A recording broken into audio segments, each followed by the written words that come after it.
Oh gitu ya Mas. Jadi seharusnya dari kampus ini bisa ya Mas kayak mengevaluasi kurikulum perminyakan yang ada di kampusnya seperti yang tadi sudah kita bahas, Yes, bisa seperti dicondongkan, misalnya materi geotermalnya, nggak ya, pilihan lagi tapi bisa diciptakan, kayak gitu ya Mas. yes, Jelas sekali, Mas. Jadi, Mas, tadi kan kita ada sempat singgung juga tentang beradaptasi dengan perubahan energi gitu, Mas. Jadi tuh, seberapa besar sih, Mas, maksudnya kayak dampak kita itu, perlu beradaptasi gitu terhadap perubahan energi yang akan terjadi? iya. Jadi seberapa harus sebenarnya jawaban ini tidak bisa terlepas dari kapan sih kita akan sangat menggunakan energi baru terbarukan.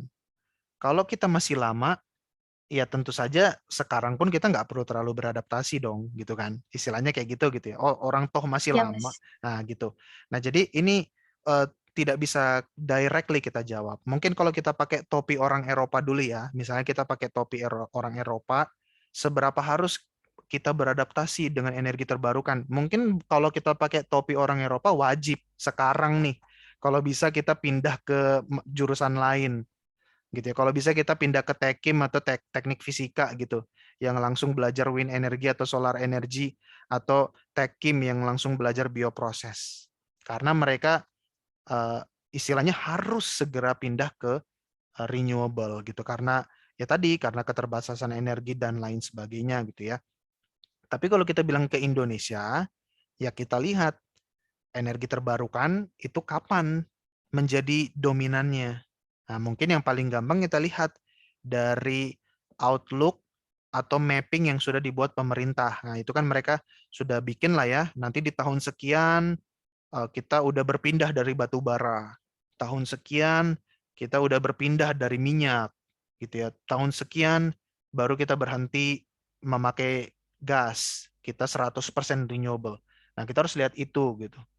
Dan kalau itu masih lama, ya sekarang mungkin beradaptasinya ya dengan ya baca-baca dan tahu saja gitu.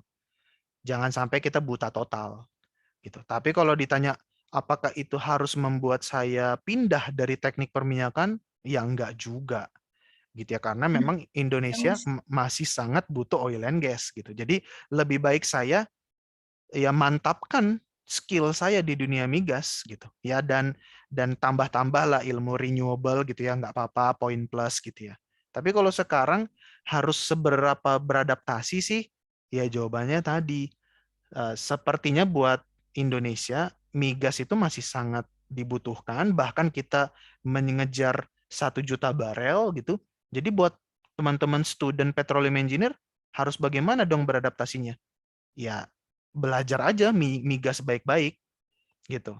Plus ya bolehlah kita baca-baca solar energy gitu ya, wind energy supaya nanti ketika lulus dan semoga nggak terjadi lowongannya agak susah, teman-teman juga tetap bisa agile, tetap bisa fleksibel untuk pindah ke industri lain termasuk renewable energy gitu ya. Karena ya, misalnya gini, renewable energy pun pasti butuh apa yang namanya project engineer.